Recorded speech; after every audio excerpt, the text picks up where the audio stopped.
என்ன கண்ணுங்களா, எல்லாரும் எப்படி இருக்கீங்க?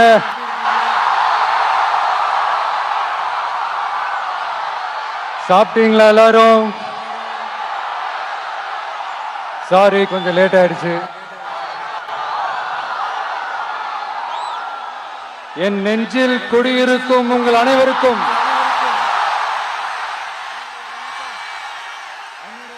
என்னுடைய வணக்கம்.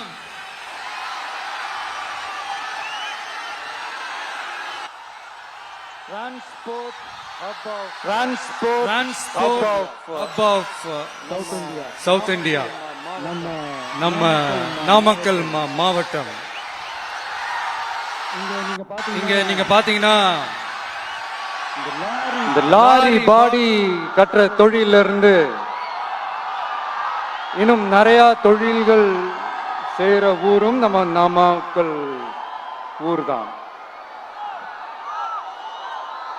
அது மட்டும் இல்ல, நாமக்கல் மாவட்டத்தோட இந்த முட்டை உலகமும் கூட ரொம்ப ஃபேமஸ். எக் சிட்டின்னு கூட கூப்பிடுவாங்க. அது மாதிரி தமிழ்நாட்டு மக்களுக்கு இந்த சத்தான உணவு முட்டை கொடுக்கிற ஊர் மட்டும் இல்ல, தமிழ்நாட்டு மக்களுக்கு உணர்ச்சி ஊற்ற மண்ணும் கூட. இதை நான் ஏன் சொல்றேன்னா, ரெண்டு வரிகள் சொன்னா உங்களுக்கு ஈஸியா கனெக்ட் ஆகும். தமிழன் என்று சொல்லடா, தலை நிமிர்ந்து நில்லடா. எப்படி? தமிழன் என்று சொல்லடா, தலை நிமிர்ந்து நில்லடா. இந்த நாடி நரம்பெல்லாம் ரத்தம் பாய்ச்சுற இந்த வரிகளை எழுதினது யார் தெரியும்ல? யார் எழுதுனா? விஜயகாந்த் சார் சொன்னாரு. ஆனா நம்ம அண்ணன் கேப்டன் அவர்களுக்கு மட்டும் இல்ல, நமக்கும் சேர்த்து எழுதின இந்த வரிகளை யார் எழுதினது தெரியும்ல? நாமக்கல் மாவட்டத்தை சேர்ந்த மேகனூர்ல பிறந்த நாமக்கல் கவிஞர் திரு ராமலிங்கம் பிள்ளைதான், அவர்கள்தான்.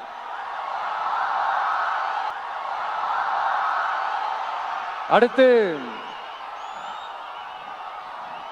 தமிழ்நாட்டு மக்களுக்கு இந்த இடஒதுக்கீடு உரிமையா வழங்கினதும் இதே நாமக்கல் மாவட்டத்தை சேர்ந்த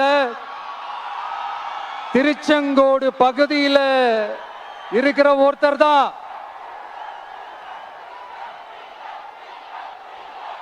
நம்ம சென்னை மாகாணத்தோட முதலமைச்சரா இருந்த சுப்பராயன் அவர்கள். அவர்தான் அந்த மாபெரும் மனிதர். மக்களுக்கு இடஒதுக்கீடு உரிமைய வழங்கினதுல இவருக்கு மிகப்பெரிய ஒரு பங்கு ஒன்று இருக்கு. அதுதான் இந்த கம்யூனல் GO 1071 அதை கொண்டு வந்து பட்டியலின மக்களுக்கும் பிற்படுத்தப்பட்ட மக்களுக்கும் இத வழங்கினார். அதனாலதான் அவரு முதலமைச்சரா பதவியேற்றதுக்கு அப்புறம் முதல் தமிழர் அப்படின்ற அந்த பெருமையோட சொன்னது மட்டும் இல்லாம, இதே நாமக்கல்ல அவருக்காக ஒரு மணிமண்டபம் கட்டுவோம்னு வாக்குறுதி நம்பர் 456 கொடுத்தது யாரு?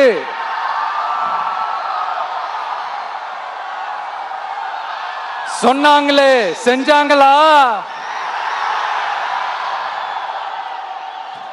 அதாவது ஒரு படத்துல நம்ம வடிவேல் சார் இந்த எம்டி பாக்கெட் எடுத்து இப்படி காட்டுவார் தெரியுமா? அந்த மாதிரிதான் ஒவ்வொரு வாக்குறுதியும் படிச்சுட்டு அந்த எம்டி பாக்கெட்டை இப்படி நம்ம காட்ட வேண்டியதுதான். இப்ப நம்ம அந்த நாமக்கல் மாவட்டத்துல வாக்குறுதிகளா அது செய்வோம் இது செய்வோம்னு நிறைய சொன்னாங்களே, அதுல ஒரு சின்ன லிஸ்ட் மட்டும் இப்ப நம்ம பார்ப்போம். ஒவ்வொரு ஒன்றியத்திலும் தானிய சேமிப்பு கிடங்குகள் அமைக்கப்படும். இவை உலர் களங்களுடன் கூடிய கொள்முதல் நிலையங்களுடன் இணைக்கப்படும். வாக்குறுதி நம்பர் 50.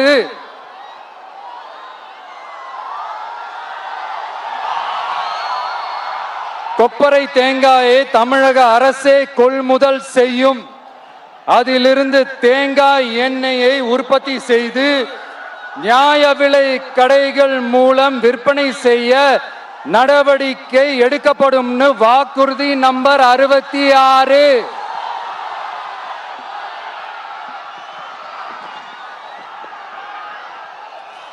நியாய விலை கடைகளில் நாட்டு சர்க்கரை வெல்லம் ஆகியவற்றை விநியோகம் செய்ய நடவடிக்கை எடுக்கப்படும். வாக்குறுதி நம்பர் 68.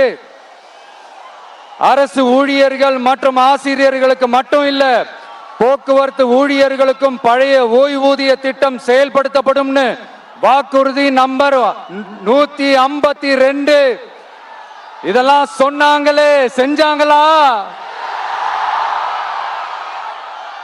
இப்ப நம்ம நாமக்கல் மாவட்டத்துக்கு வருவோம். ஒரு நாளைக்கு 5 கோடி முட்டைகள் உற்பத்தி செய்யப்பட்டு உலகம் முழுவதும் ஏற்றுமதி ஆகிற இந்த நாமக்கல் மாவட்டத்தில் அந்த முட்டைகள் வீணாகாம பாதுகாப்பா வைக்க முட்டை சேமிப்பு கிடங்குகள் அமைக்கணும்ன்ற அந்த கோரிக்கையும், பாக்டீரியா மற்றும் வைரலாஜிக்கல் பரிசோதனையை மேற்கொள்ள ஆராய்ச்சி மையம் அமைக்கணும்ன்ற கோரிக்கையும் பல ஆண்டுகளா இருக்கு. ஆனா அதை இதுவரைக்கும் ஆண்ட கட்சிகளும் சரி, இப்ப ஆளும் கட்சிகளும் சரி, அதை பத்தி கொஞ்சம் கூட யோசிக்கவே இல்லை. அப்புறம் திமுக எம்எல்ஏவுக்கு சொந்தமான ஒரு மருத்துவ கல்லூரியில் நடைபெற்ற கிட்னி திருட்டு, அதுதான் நாடறிஞ்ச விஷயமாச்சு. அதை நான் திருச்சியிலே பேசியிருந்தேன். ஆனா அதுல நம்ம நாமக்கலை சேர்ந்தவங்க தான் அதிகமா பாதிக்கப்பட்டிருக்கிறதா சொல்றாங்க. அதிலும் குறிப்பா விசைத்தறியில் பணிபுரியும் ஏழை பெண்களை குறிவைத்து அந்த கிட்னி திருட்டு நடந்திருக்குன்னு சொல்றாங்க.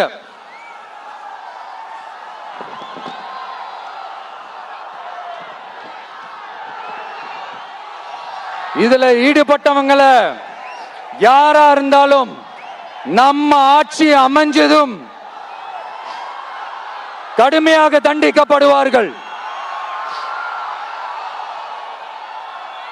இந்த கிட்னி திருட்டுக்கு ஆரம்பம் எங்க இருக்குன்னு பாத்தீங்கன்னா, கந்துவட்டி கொடுமையில இருக்கு. அதாவது விசைத்தறி தொழிலாளர்களோட வாழ்க்கை தரத்தையும் பொருளாதாரத்தையும் இந்த ஏமாற்று மாடல் திமுக அரசு மேம்படுத்தாத காரணத்தால தேவையான தீர்வுகளை யோசிச்சு உறுதியா எங்க தேர்தல் அறிக்கையில சொல்வோம்.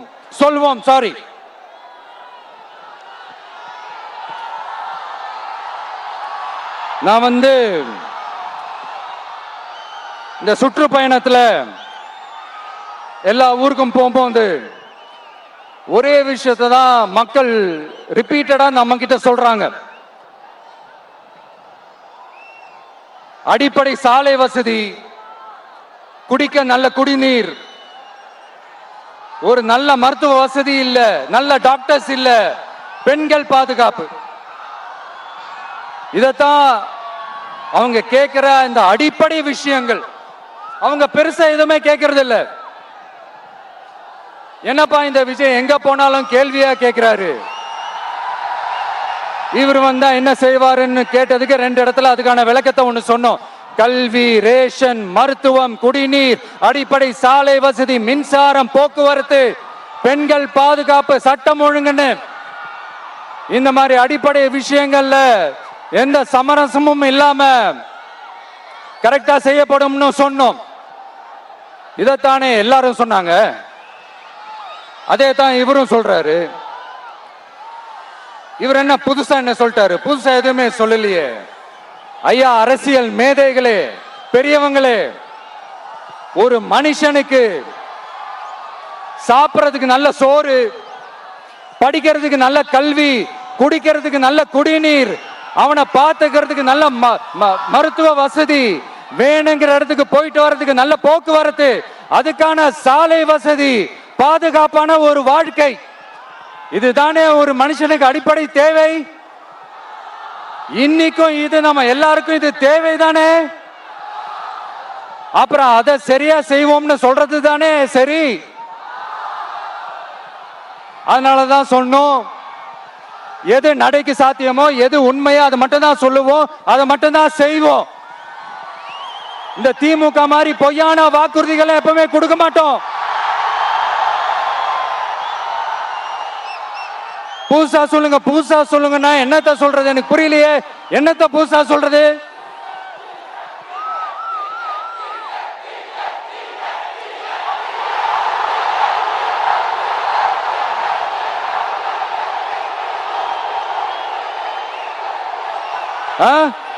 புதுசா என்னப்பா சொல்றது? செவ்வாய் கிரகத்துல ஐடி கம்பெனி கட்டப்படும், காத்துல கல்வீடு கட்டப்படும், அமெரிக்காவுக்கு ஒத்தடி பாதை போதப்படும், வீட்டுக்குள்ளே ஏரோப்ளேன் ஓட்டப்படும். இந்த மாதிரி அடிச்சு விடுவோமா? நம்ம சிஎம் அவர்கள் அடிச்சு விடுவாரு, அந்த மாதிரி அடிச்சு விடுவோமா?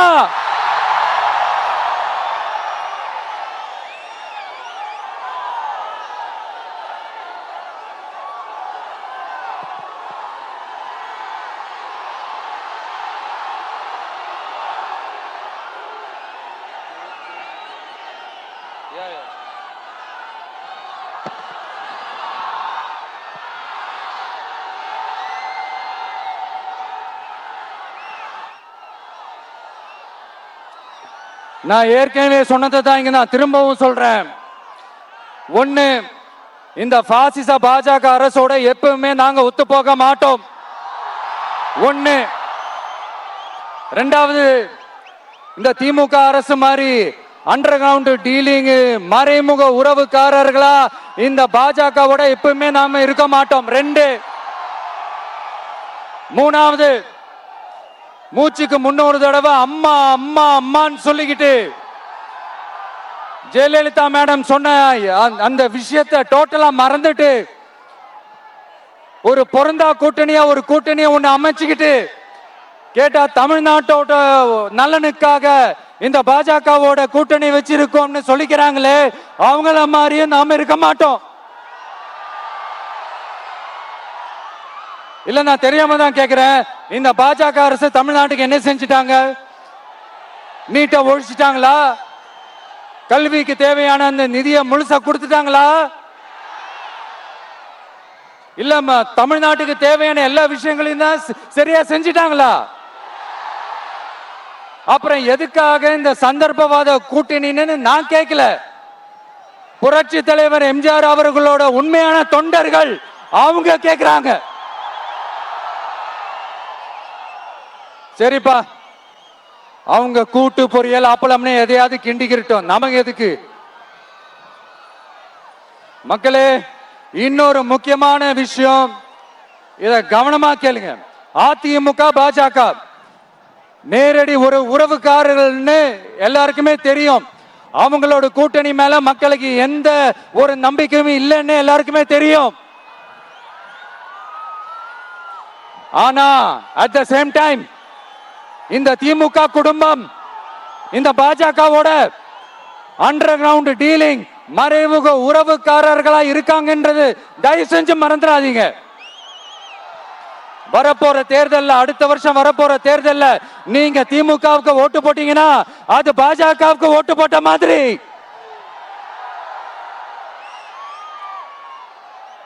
வெளியில அடிச்சுக்கிற மாதிரி அடிச்சுப்பாங்க, ஆனா உள்ளுக்குள்ள வேணாம். மக்களே, ஜாக்கிரதை, யோசிங்க.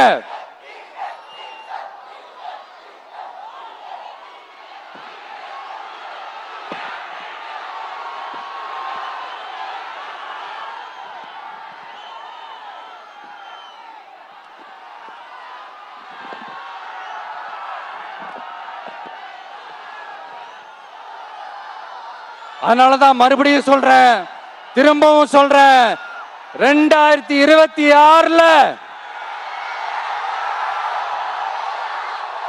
ஒன்னு இன்னொன்னு ஒன்னு இன்னொன்னு,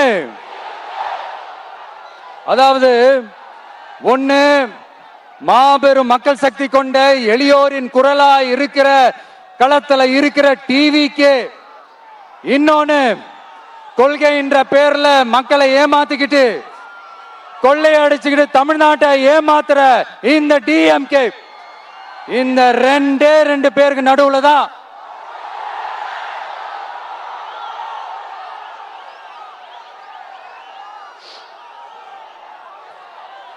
இப்படி ஒரு மோசமான ஒரு ஆட்சியை கொடுக்கறாங்களே, இந்த திமுக அரசு மறுபடியும் ஆட்சிக்கு வரணுமா? உங்க உண்மையான மக்களாட்சி, மனசாட்சி உள்ள மக்களாட்சி, உங்க நம்ம டிவிக்கு மறுபடியும் ஆட்சி அமைக்கணுமா? சாரி, இப்ப ஆட்சி அமைக்கணுமான்னு கேட்டேன். சாரி.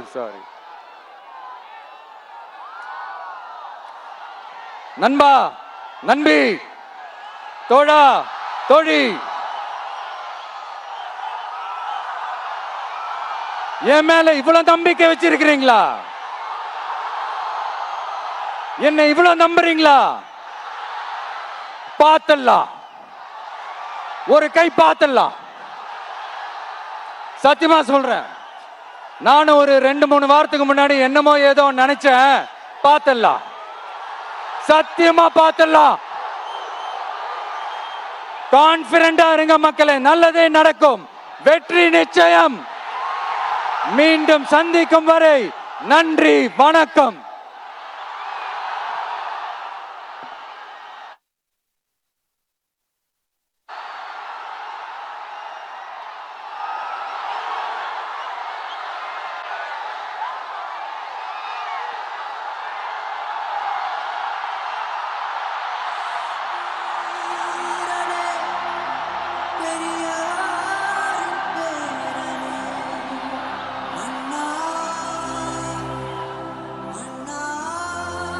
ஆரம்பத்துல பேசும்போது மைக்கு, சாரி, எனக்கும் அந்த மைக்குக்கும் ஒரு மாதிரி ரொம்ப டிஃபரன்ஸா கேட்டுட்டு இருந்தது. அதனாலதான் கொஞ்சம் அந்த ரிதம் பிடிக்கிறதுக்கு கொஞ்சம் டைம் ஆயிடுச்சு. Okay, thank you so much.